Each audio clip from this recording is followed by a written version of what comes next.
walang umalis sa amin na sinisiraan po namin. Si Erika po ay nawakwak ng sponsor. Walang umalis. Biansi na siniraan namin. Kung mayroon ilabas mo sa pamorte, kung mayroon kami siniraan doon, ilabas mo.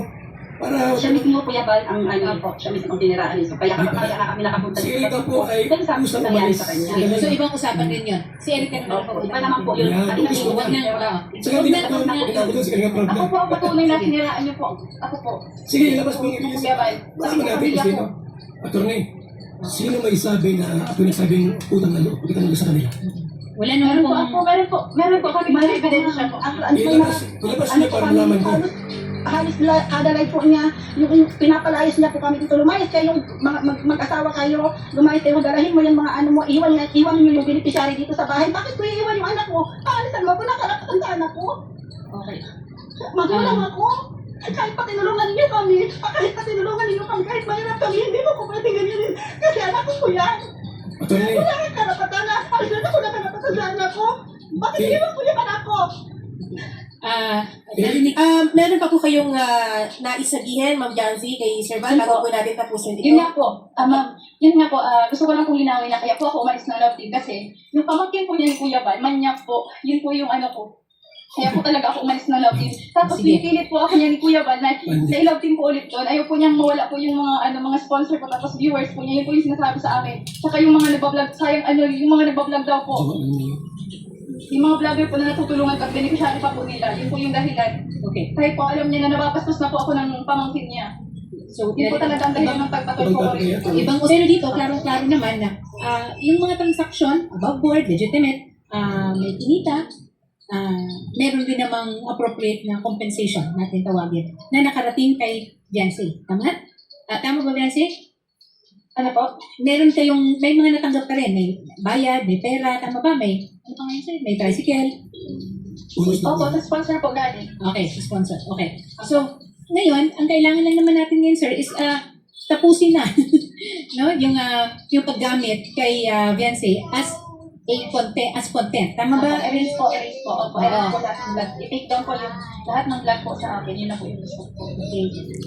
Walang hindi masusolve kung maayos lang ang ating pag-uusap. At saka, wag na muna natin balikan yung nakaraan. Moving forward, ano ba ang dapat? Ganun siguro ang dapat natin na mindset. No? Tumigil naman na si Sir Val, wala nang Bigyan na ako, ayaw ko Oo. na mag-content. Okay. Tapos sa Kasi side, lang po kanina, kakatambay niyo pa lang po kanina sa pagmumukha po namin tatlo ng mga magulang po Kuya Val. Kasi di ba tapos sinusap? Tapos sinabi na po namin kay Atty. Garrett po na sana po hindi na po ninyo kami i-content. Pero ano pong ginawa niyo nung pakatapos po nun? Hanggang simula po na matapos yun, tuloy-tuloy pa rin po yung content niyo. So sinabihan niyo rin po si Atty. Garrett na bobo, well pal, ginagano niyo pa rin po kahit po sila, nasabi niya po sila, si Atty. Garrett po, ipapatuloy ko niya rin po. Yun po yung sinabi niya doon. Attorney, binahayan ko namin, worth 4 million.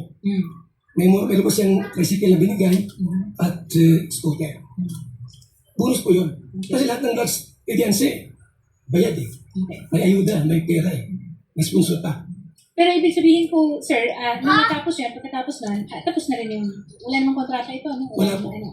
So parang ano lang siya, tawag natin dito, parang unwritten na understanding, parang an exchange.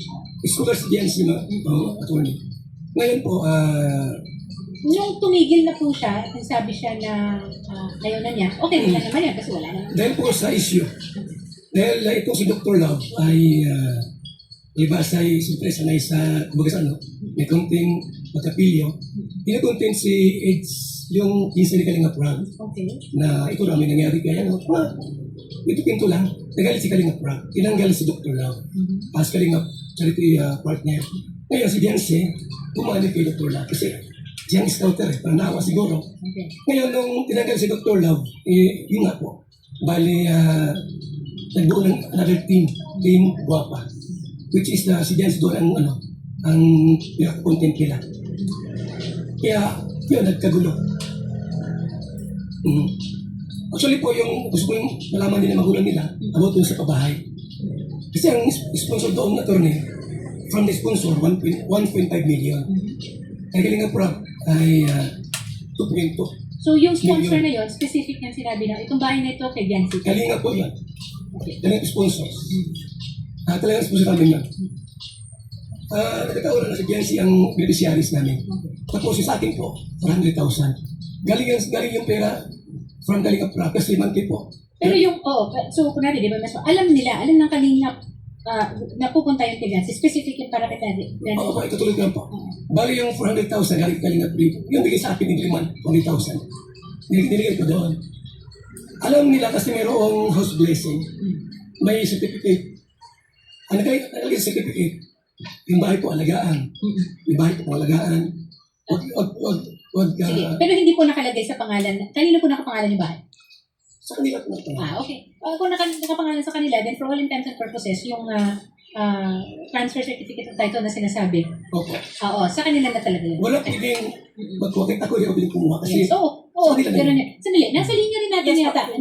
On video call sa atin, si Biancy, at ang nanay niya, naka-video call sa atin, nakauwi na sila ng Camarines. Opo. Okay po. Magandang hapon, Biancy and Ma'am Hansel. Hello po. Ma'am, nakamute po ata kayo, Ma'am Biancy. Ayan. Okay na po. Okay. So ito, Biancy, kasi nandito ka naman sa studio last week. Ngayon naman ay nandito si Sir Val para rin na marinig natin ang panig nila. Pero dito, klarong-klaro naman na yung mga transaksyon, above board, legitimate, may pinita, meron din namang appropriate na compensation natin tawagin na nakarating kay Biancy. Tama? Tama ba, Biancy? Ano po? May mga natanggap ka rin. May bayad, may pera, tama ba? May, ano pa ngayon, sir? May tricycle. Opo, sa sponsor po galing. Okay, sa sponsor. Okay. So, ngayon, ang kailangan lang naman natin ngayon, sir, is tapusin na no? yung paggamit kay Biancy as content. Tama ba? Erase po. Opo, Oo. erase po lahat ng blood. I-take down po yung lahat ng blood po sa akin. Yun na po yung stock po. Okay. So, yun yung sinabihan mo, sir, na okay, wala namang problema. Nung kausap kayo the last time. Pwede tuloy magsalita. Sige. So, ang kanilang i-take down lahat ng video. Tulad na sinabi ko sa inyo na attorney, lahat ng vlogs, bayad sila. Ibig sabihin ko lahat ng content ay pag-ari ng kanila. Pwede po. Ano po? Attorney, pwede po kasi. Sandali lang yan siya. Bigyan lang muna natin siya ng Sponsor po. Yung scooter galing sa atin yung pera. Yung tricycle, gusto kunin yung sponsor, kasi aming sponsor yun, ayaw, nag-output na, huwag nang kunin, pati bahay. Hindi na naman pwede kasi nabigyan na Opo. nakatito So, sa kanila. yung story po na pinagbabawi ng gamit na binibigay. Okay. So, in other words, there is now an issue on ownership of content. Tama ba ko, Shari? The ownership of the content. So, ngayon, sir, ang sinasabi niyo is hindi ninyo ibababa. Alin po? Hindi ninyo tatanggalin yung content. Wala akong content sa kanya. Wala? Okay. So, anong content? Kay Kalingap Prab. Wala akong content sa kanya. Paano sa mga reactors po ba? Opo, tapos yung kinontent niyo po. Kuya Val na yung sa Marimar po na sinabi niyo na Marimar, ginawa niyo po akong Marimar. Ginawa po siyang marimar ng ginawa po ng pelikula, si Beyonce, doon ka po nag-viral, di ba? Parang ginawa mo siyang sa dagat, ano mo siya. Ano po yun, hindi po yung content? Ito po. Ano po ang tingin niyo sa anak ko lagpuan? Okay. So, there are other videos, apparently. Last 1 year ago, Okay. sabi ko, Biancy, maglakad ka sa dagat. Bibidyo kita. 30 minutes. Ang views ay 60,000 views. Sa pera ito niya, baka makikinig. Diba po Kuya Val, kaya niyo po yung pinagawa sa akin para po bigyan niyo po ako ng sabi niyo pong motor. Yun po yun po yung sinasabi niyo na binili niyo po na yung pera niyo, pero ginamit niyo po ako pa din na content. Yun po yun. So, Yun po yung in pera exchange binili niyo for po. that content, may Yung motor. motor niyo po doon sa content po na ano niyo. Attorney, Oo. yung content na nagalakad lang sa dagat, ano po, 30 minutes vlog. Okay. Kumita ko doon mga 8,000 lang. Okay. Ano, sabi ko, Biancy, bibigyan kita ng motor. Bigyan ng motor. Ngayon, bakit nagreklamo yung papa niya na nainitan daw? Ay, totoo naman po kasi Kuya Val, di ba? Kasi, nainita naman, maano nga po doon madikya nga po doon kahit na ano kasi Naglagay lang utang sa... na loob po namin sa inyo. Sa utang na loob po namin sa inyo, Kuya Val, kasi sinasabihan niyo po kami walang utang na loob. Yung utang na loob po namin sa inyo, yan po, pumapayag po kami kahit anong sabihin ninyo, di ba? Kahit ano pong sabihin ninyo sa amin. Kasi may utang na loob po, malaki ang utang na loob po namin sa inyo. Attorney, sino may sabi na ako nasabing utang na loob? Hindi ka sa kanila. Wala naman Meron po kami mga ebidensya po. Ilabas niya para naman ko. Halos kada live po niya, yung pinapalayas niya po kami dito, lumayas kayo, mag-asawa kayo, lumayas kayo, dalahin mo yung mga ano mo, iwan mo yung beneficiary dito sa bahay. Bakit mo iiwan yung anak mo? Paalisan mo, wala karapatan sa anak mo. Okay. Magulang ako. Kahit pa tinulungan ninyo kami, kahit mahirap kami, hindi mo ko pwede ganyan. Kasi anak ko yan. Attorney, Wala kang karapatan na. Ako na karapatan sa anak ko. Bakit iwan mo yung anak ko? i-review yung video. Ano ang gusto ko lang naman po. I-review yung video. Ano po? Para mas malinaw. Kung sinabi ko yan. Sobrang kaming pinahiyaan ng Ma'am, tao. sige, Ma'am Hansel at saka Biancy, oo, naiintindihan natin lalo na si Ma'am Hansel bilang isang ina, no? Pero ito po, nandito rin tayo para ilagay rin lang sa lugar. Kasi may proseso po ito, kaya ako nagtanong. So, ang issue ngayon is ownership of content. Tama po. Kasi hindi rin po yan, kumbaga po, hindi rin po yan basta-basta mapapabata. Actually, may experience tayo din siya, di ba? Kailangan may kaso, kailangan may pruweba, sino ba ang may control and ownership over certain content, meron bang consent, at saka meron bang proper remuneration. Yan po, lahat yun, kailangan po makitaan ng ebidensya at dokumento. No? So, oo. Para ano po tayo proseso lang po Attorney, natin. kasi Kaya ito yan. binibigyan rin natin ng pagkakataon. Attorney, Sige po. ito yan. Bakit sila ay parang naging gano'n? Kasi mayroong mga content creator na sinusuportahan sila. Yung malakas ang loob. Una siya si Kapiso Talks, Kapiso Mix TV, Eric Lanado ng San Luis sa Tutumas, Batangas. Everything, araw-araw, attorney yung content niya, Kalinga por Paninira. Sila nagbigay ng support 30,000 dito ng Manila. Tapos si Diyos Asido. Nasaan po ang ebidensya? Kuya ba, Sige. wait lang po. Nasaan po ang ebidensya nyo na Attorney. totoo po yung sinasabi nyo? Yung Wala naman po kaming contact ano sa mga tao na hindi po namin yung kilala Ano, pa. dorm? Dati po sila Yung condo? Napapanood lang po Sponsor by namin. Diyos Asido. Kayo po kasi kuya, pag ginagamit nyo po yung charity Okay, para so, po ano. Magkaaway po kasi sila ma'am, kaya kami din. Kayo na ipipi. O sige, ganito. Ano Sige, po mukhang... yung dahilan kung bakit po ako nagpatuloy po? Ano po ba yung dahilan? So, ang pinakadahilan sa pagpapatulfo ni Beyonce is para ma-take down na dapat. Opo, and nung una, para tigilan na lang din siya ni Sir Val kasi after daw po niyang umalis daw doon sa kina Sir Val, is Doon sa pa grupo. post pa din daw po na sa Facebook Oh, ni yung Sir Val niya, against. sa kayo, Dr. Lab, sa Sulidsing. Actually, attorney, lahat ng content ko, nakabase doon sa reactor nila, sa kasa. So, you are only reacting Yes, doon opo. sa mga... At kay Kapiso, yung mga content niya, grabe puminira sa akin. Okay. Yung Kapiso, House Mayor Store, sa Batangas, yun yun, nandirawan yun. Nandirawan master yun, attorney. Siguro sa ngayon, at this point, Iba po yung problema ko sa problema ko nila sa iyo, Kuya Bal. siguro at this point, both parties dapat, ang tigil mo na. Parang may moratorium tayo. Tumigil na po, attorney, tumigil na po. Pinatigil ko po talaga si Dr. Love. Yeah, very good. Okay. So, kung tigil na Salamat tayo po. dito. Kasi, alam nyo, wala rin namang kahihinatnan kung patuloy yung ating hilingan o yung pag-aaral natin. Kasi, lalo lang magliliyab Diba? Kasi po ang pinaka doon dito po ma'am, kasi grabe na po, sobrang na pong naaano yung pamilya namin sa buong mundo. Durog na po yung anak ko, halos pati mental health niya po naaawa. Pwede ako magreklamo sa kanya, attorney. Sa kagagawan mo kuya ba, sa paano mo po sa Sige, anak Ma'am ko. Hansel. Pwede ako we magreklamo hear you, sa we hear kanya. you. Sir, narinig nyo na naman po yung panig nila. Sige po. Yung pong bahay po nila, pinagawa namin, nasira po ng bagyo yung bomb. Nasira yung nasa bagyo at saka medyo may konting Chris Corpintero. Walang nagpagawa. Almost 1 year ata. Pinagawa ko, attorney, yung bubong nila, yung room ni Diancy at yung CR. Nagkulang po ng 2 sako ng simento. Ang sabi ni Hansel, ba't ko na pinuha yung simento? Sabi naman ng Wala po Corpintero, nagpaalam. ba't kinuha mong semento? Ay, hindi mo ko kaya pa din pag-ano. Ano yun? Wala po Kasi sinabi sa'yo, ba't kinuha mo nag-post ka pa yung sa semento? Facebook. Nag-comment ka mo sa live na isang may At live. saka alam mo po Kuya Bal, Mm. ikaw po rin mismo ang makakasagot niyan kung bakit ginamit niyo yung semento. Ginamit kasi ng Corpintero Ano wala po ko. kung gamitin niyo, kaya nga po pinagamit namin kasi wala akong... Tapos, may sponsor na binagay. Wala mo binigay yun. Sa akin ito ngayon, 180 binigay ko to. Wala po akong sinabi na. Okay. Ang sponsor, 100 lang. Okay. So, siguro ito na naman, kasi siya yan, he said, yung ganyan.